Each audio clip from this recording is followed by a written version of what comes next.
Hello everyone, welcome to my YouTube channel. आज की worksheet हमारी 39, डेट है 25 फेब 2021 और आज का टॉपिक है हमारा मेंसुरेशन। मेंसुरेशन में आपको नॉर्मली क्या पढ़ना है अब तक? Area and volume. तो आज की वर्कशीट में हम सिर्फ डील करेंगे एरिया से, और वो भी सारी 2D शेप्स। तो 2D शेप्स कौन सी होती है हमारे? जो टू डायमेंशन जिन्हें आप ब्लैक बोर्ड पे, कॉपी पे अच्छी तरह ड्रॉ कर सकते हैं, लेकिन एक्चुअल में आप उन्हें फील नहीं कर सकते। वो सारी शेप्स होंगे 2D। तो सबसे पहले बात करते हैं हम एक ट्राइंगल की। ट्राइंगल के आपको टाइप्स भी पता है। तो ये है ट्राइंगल। ट्राइंगल में आपके पास एक होगा बेस और आपको दी होगी एक हाइट। तो इसका फॉर्मूला, जब आप इसका पैरामीटर निकालेंगे, तो पैरामीटर में आपको जनरली, पैरामीटर का मतलब क्या होता है? Sum of all boundaries. Sum of all boundaries, सारी बाउंड्रीज का सम, मतलब सारी साइड्स को। अगर ये ट्राइंगल है ए बी सी, तो आप क्या करेंगे? A B plus B C plus C A. तो ये होगा आपका parameter, sum of all boundaries. अगर हम इसकी बाउंड्रीज ले लेते हैं, ये ए, ये बी और ये ले लिया हमने सी, तो क्या हो जाएगा? ए प्लस बी प्लस सी, तो हो जाएगा इसका पैरामीटर। और जब हम इसके एरिया की बात करेंगे, एरिया क्या होगा इसका? Half into base into height. ये बेस होगा और ये हाइट। बेस को हाइट से मल्टीप्लाई करके आप हाफ कर दो, या पहले बेस को हाफ करके हाइट से मल्टीप्लाई कर लें, आपकी मर्जी है। तो फॉर्मूला क्या हो जाएगा? Half multiply base multiply height. Parameter सब किस, कोई भी फिगर आया आपके पास, जैसे अगर हमने इस तरीके से कोई फिगर बना दी और कहा इसका पैरामीटर फाइंड करना है, तो इसका पैरामीटर जनरली क्या लिखेंगे आप?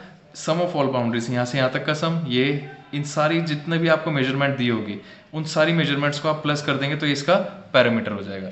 तो पैरामीटर का क्या है? Simple, sum of all boundaries. जितने भी आपकी फिगर में बाउंड्रीज होंगी उन सबको ऐड कर देंगे तो वो आपका पैरामीटर बन जाएगा। नेक्स्ट शेप है हमारा स्क्वायर। स्क्वायर में चार साइड्स होती हैं, ए बी सी डी।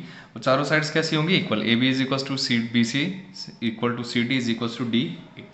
और जब आप इसका पैरामीटर की बात करेंगे, जब हम इसका पैरामीटर करेंगे तो चारों साइड्स को ऐड करना, तो क्या कर देंगे? 4 मल्टीप्लाई साइड। और ऐसे ही जब आप इसका एरिया की बात करेंगे तो लेंथ इंटू, इसमें आ जाएगा साइड मल्टीप्लाई साइड। दो साइड्स हैं, दोनों साइड्स को क्या कर देंगे आप? Multiply, side multiply side. अगली शेप होगी हमारे पास एक रेक्टेंगल। ये आ जाएगा rectangle, A B C D. Rectangle की प्रॉपर्टी होगी हमारे पास अपोजिट साइड्स इक्वल होती हैं और parallel. A B is equal to C D और यहाँ से A D is equal to B C. ये दो साइड्स इक्वल होती हैं, एक लेंथ एक ब्रेथ, ये भी लेंथ ये भी ब्रेथ। जब आप इसका पैरामीटर फाइंड करेंगे तो पैरामीटर में चारों साइड्स को ऐड करना है, क्योंकि हमने कहा था सम ऑफ ऑल बाउंड्रीज। तो जब आप L plus B plus L plus B करेंगे तो ये क्या हो जाएगा? 2l और 2b। तो यहाँ से हम लिख देंगे 2 of L plus B, twice into L plus B, मतलब लेंथ और ब्रेथ को प्लस करके 2 से मल्टीप्लाई करना। और इसका एरिया की बात करेंगे तो एरिया क्या हो जाएगा? Length into breadth. ऐसे नेक्स्ट फिगर जब हम बात करेंगे नेक्स्ट शेप की, तो नेक्स्ट शेप हो गया हमारा पैरेललोग्राम। तो ये नेक्स्ट है हमारा एक पैरेललोग्राम। पैरेललोग्राम, इसमें भी 4 points A B C D. यहाँ पे क्या होगा? A B is equals to C D and A D is equals to B C. ये साइड हमने ले ली, लेट कर ली, इसकी साइड है ए बी। तो ये ऊपर वाली भी ए होगी और ये वाली भी क्या होगी? बी होगी सेम।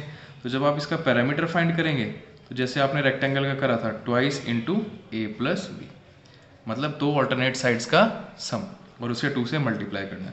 और जब इसके एरिया की बात करेंगे तो एरिया ऑफ पैरेललोग्राम क्या हो जाएगा? Base into height, base multiply height.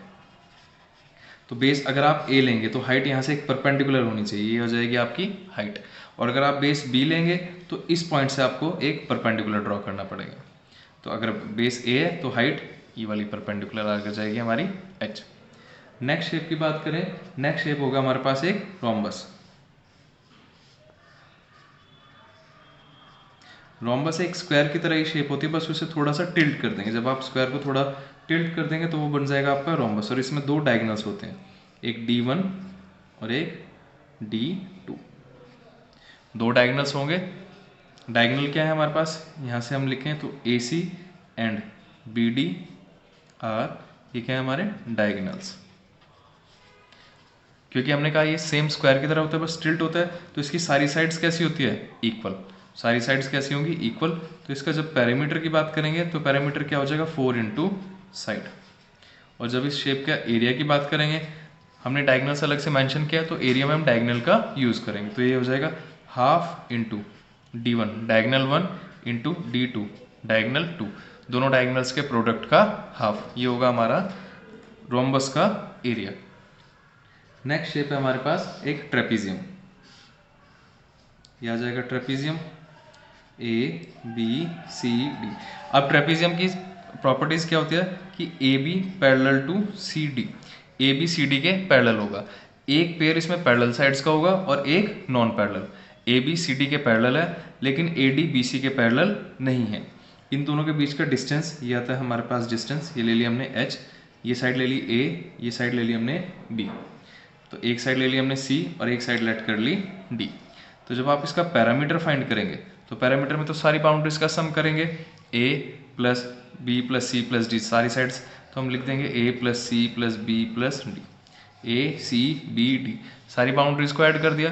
और जब आप इसका एरिया लिखेंगे तो एरिया होगा half into sum of parallel sides, parallel sides का सम। पैरेलल साइड्स कौन सी है, AB और CD, इनका सम क्या हो जाएगा इनका A plus B, half into sum of parallel sides into distance between them, जो इन दोनों के बीच का डिस्टेंस है। डिस्टेंस कितना है H। तो अगर आप इसे पूरा फॉर्मूला लिखें तो क्या हो जाएगा, half multiply sum of parallel sides, sum of parallel sides, parallel sides multiply distance between them, distance between them. और ये किसकी बात करें, पैरेलल साइड्स के ही, जो पैरेलल साइड्स के बीच का डिस्टेंस होगा वही हमें यहाँ पे लिखना है। नेक्स्ट शेप है हमारा एक नॉर्मल क्वाड्रिलेटरल। तो यहाँ पे हम एक नॉर्मल क्वाड्रिलेटरल के बारे में बात करें, 7th शेप है हमारा एक क्वाड्रिलेटरल, मतलब कोई भी 4 साइड्स की शेप। ये हमने यहाँ ले ली कोई भी ABCD, ये हमारा एक क्वाड्रिलेटरल बन गया जिसमें हमें एक डायगोनल दिया हुआ है, ये एक डायगोनल दिया हुआ है और ये परपेंडिकुलर से बने हुए हैं, और यहाँ से ये परपेंडिकुलर। ये इसकी वैल्यू दी है हमें H1, ये दिया है H2 और डायगोनल के लिए लिया हमने D1। तो इसकी साइड्स क्या हो जाएगी, ये ABCD। तो जब आप इसका पैरामीटर फाइंड करेंगे तो पैरामीटर क्या हो जाएगा, सम ऑफ ऑल बाउंड्रीज, तो ये आ जाएगा A plus B plus C plus D की सारी बाउंड्रीज का आपने सम कर दिया। और जब आप इसके एरिया की बात करें तो एरिया में अगर आप ध्यान से देखें, इसमें आपको 2 ट्राइंगल्स दिख रहे हैं, triangle ABD plus triangle BCD। 2 triangles है, एक ट्राइंगल ऊपर एक ट्राइंगल नीचे। एरिया ऑफ ट्राइंगल आपने पढ़ा था half into base into height, ऐसे इसमें होगा half into base into height. ये फॉर्मूला तो आपने पढ़ा था एरिया ऑफ ट्राइंगल के लिए। तो अब अगर हम इसे कंपेयर करें अपने फॉर्मूले में, अपने फिगर में जो दिया हुआ है, हाफ इंटू बेस क्या है D1, क्योंकि हमने इस ट्राइंगल का बेस क्या हो जाएगा हमारा half into D1 into height कितनी दी हुई है H1 प्लस हाफ इंटू, अब नीचे वाले ट्राइंगल में बेस की बात करें तो इसमें भी बेस क्या दिया हुआ हमें D1 मल्टीप्लाई हाइट कितनी ले लेंगे इसमें H2, हाफ D1 दोनों में आ रहा है तो आप हाफ D1 कॉमन निकाल लेंगे, हाफ इंटू D1 कॉमन निकाल लिया, ब्रैकेट में क्या बचा H1 प्लस H2। या तो आप इसे इस तरह से लिख सकते हैं या इस तरह। अगर आप ऐसे लिखेंगे तो आपको 2 बार D1 और हाफ मल्टीप्लाई करना पड़ेगा, और अगर आप कॉमन निकाल लेंगे तो आपको सिर्फ एक बार मल्टीप्लाई करना पड़ेगा। वो आपकी मर्जी है, दोनों से आंसर सेम आएगा, कुछ भी आंसर में डिफरेंस नहीं होगा। नेक्स्ट शेप है हमारी एक सर्कल। सर्कल में क्या क्या फिगर में दिया होगा, एक रेडियस, एक सेंटर है और सेंटर ले लिया हमने O, एक रेडियस दिया होगा R। तो जब हम सेंटर के इसके सर्कल के सर्कमफ्रेंस की बात करेंगे, सर्कल में हम पैरामीटर वर्ड ना यूज करके क्या यूज करते हैं, सर्कमफ्रेंस। क्या यूज करेंगे, सर्कमफ्रेंस। तो सर्कमफ्रेंस क्या होता है, इसकी पूरी बाउंड्री। अब पूरी बाउंड्री इसकी क्या हो जाएगी 2πr। तो सर्कमफ्रेंस ऑफ सर्कल क्या होता है 2πr।